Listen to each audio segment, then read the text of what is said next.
Jean-Jacques Lestrade, qu'on ne présente pratiquement plus ici.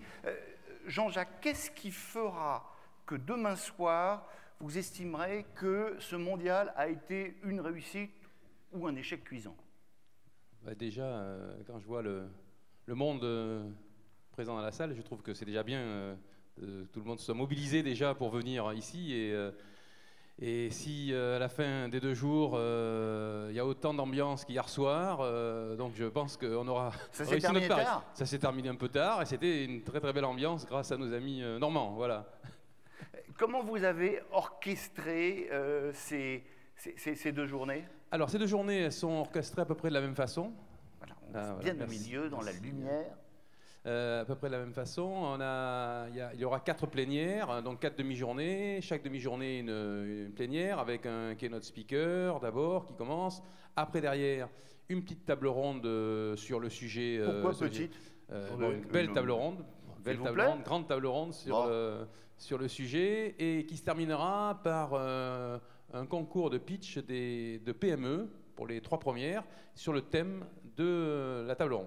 Voilà, c'est ce que Alain Médéjac disait tout à l'heure. On aura de cette façon-là, on pourra mettre en avant une des 4 PME qui auraient été choisies. C'est savoir qu'elles ont été choisies parmi un nombre très important de PME. On a à chaque fois sélectionné 4 qui vont pouvoir concourir. Et la dernière table ronde, elle sera par contre non pas avec des PME, mais avec des VIE. Et ce ne sera pas des VIE qui sont en poste aujourd'hui, mais des VIE qui ont été VIE il y a assez longtemps et qui parleront de leur expérience et de la situation dans laquelle ils sont aujourd'hui, puisqu'ils sont tous dans la vie active. Bon, un petit mot du plateau. Vous avez quand même réussi à réunir, même si nous avons quelques défections ministérielles, mais quand même un plateau superbe. Hein, et un superbe plateau. Alors le problème, il ne faut pas que je commence à les citer, parce que je commence à les citer, j'en ai oublié, alors ça va créer un problème. Donc, c'est le meilleur moyen de se fâcher avec ceux que vous citez absolument, citez pas. Alors, donc moi, je m'en fous, donc je peux les citer. Voilà. Donc on aura Pierre Gattaz, évidemment, président du MEDEF, Georges Plassa, président du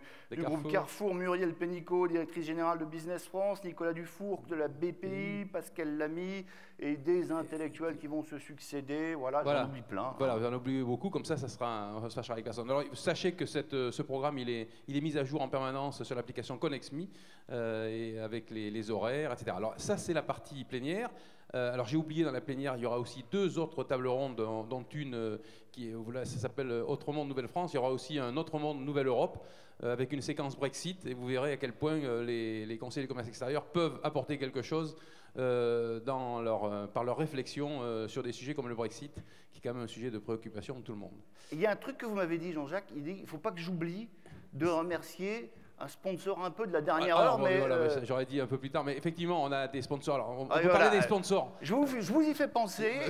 Merci Olivier. Et ensuite, je vais dire juste pour vous dire qu'on a un sponsor Platinum de plus qui n'est marqué nulle part, mais on le mettra un peu de loin. C'est Total qui nous a confirmé hier qu'il était également nous accompagner lors de cet événement et comme sponsor Platinum. Voilà, ça s'est fait un peu tard, donc malheureusement tout était déjà imprimé et tout enregistré. Donc voilà, merci à Total aussi de nous avoir accompagnés et aux grands sponsors. Et Total qui sera présent dans l'une des tables rondes. Sachez nous avons aujourd'hui.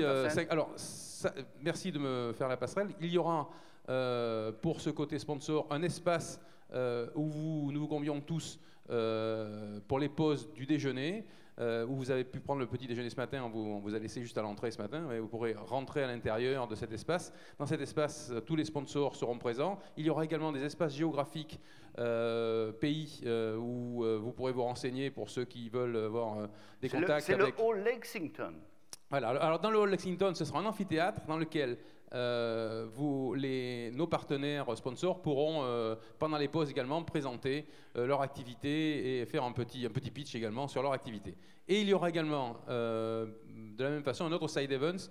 Ce sont nous, les CCE, qui vous présenteront des sujets d'actualité. Alors vous avez également le programme dans l'application ConnexMe, et ça vous permettra de savoir exactement tout ça. Et ça se passe dans la salle. Dans la salle James Bond, voilà, au premier niveau. Voilà. Ça ne s'invente pas. Voilà. Jean-Jacques Lestrade, sur le programme, il y a quelque chose qui m'a sauté aux yeux. Il y a plein de pauses tout le temps. Vous les trouvez si fatigués que ça? Non, ils ne sont pas fatigués du tout, mais notre réseau a une force aussi, c'est qu'effectivement, il y a plus de 100 pays représentés ici. Pratiquement 100 pays, pas tout à fait 100, mais presque 100. Je pense que tout le monde a envie de rencontrer ou de se renseigner parce qu'il a des perspectives de développement, je vais dire, au Qatar, au Sénégal, en Angola, au Chili, au Brésil. Eh ben, durant ces pauses, vous pourrez facilement rencontrer les CCE qui sont en pause dans ces pays. Et je pense que ça sera... comme j'ai dit souvent, vous payez un billet d'avion, vous venez au CCE, au Mondial des CCE de Deauville et vous aurez contact avec 4, 5, 6 pays faciles, avec des représentants de ces pays qui sont actifs dans ces pays et ça sera bien plus productif. Voilà, vous envoyez un petit message grâce à ConnexMe en disant « Vous me reconnaîtrez facilement, je suis en costard, cravate sombre » et ensuite à la pause, vous vous retrouvez extrêmement facilement. Merci beaucoup. On a dit l'essentiel, Jean-Jacques. Je pense qu'on a dit l'essentiel, absolument. Bon, eh ben alors on va tout de suite passer à notre première player. Merci beaucoup, et c'est gentil de me laisser le micro, que l'on a donc voulu consacrer à la planète, parce que quand on y pense, c'est quand même parmi les choses qui sont importantes. On a souhaité, comme on vous l'expliquait, qu'il y ait des tribunes libres, on pourrait dire ça comme ça, au cours de ces 2 journées, c'est-à-dire... des gens qui sont là, non pas pour asséner des vérités, mais quelque part pour ouvrir le débat, susciter la controverse. Et on va accueillir dans un instant un grand monsieur, il est généticien, philosophe, essayiste. Et avant qu'il monte sur scène, on va vous demander de prendre vos boîtiers. Je vais vous poser quelques questions sur la façon dont vous voyez tout ça avant qu'il ne s'exprime. Vous et la planète. Alors, question... Est-ce que vous êtes climato-sceptique? 1, complètement. 2, un peu. 3, pas du tout. Non, alors c'est pas du tout ça. Ça, on l'a déjà fait. On l'a déjà fait. Alors, attendez. C'est après. Alors là, on vous donne quand même les résultats. Ah, voilà! Est-ce que vous êtes un climato-sceptique? 1, complètement. 2, un peu. 3, pas du tout.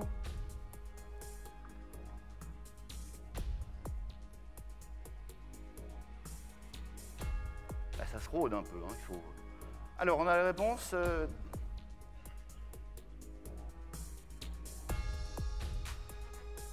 Un peu, pas du tout. Bon, 14% de climato-sceptiques. Deuxième question, comment est-ce que vous voyez le destin de l'humanité? 1 en rose, 2 en gris, 3 en noir, 4 en vert.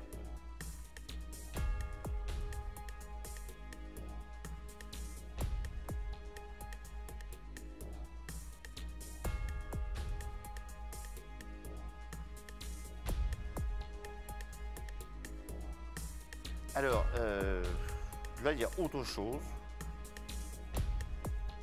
Bon, écoutez, c'est pas grave. De toute manière, j'ai 14% de climato-sceptiques. On va donc demander tout de suite à Axel Kahn de venir nous rejoindre sous vos applaudissements nourris.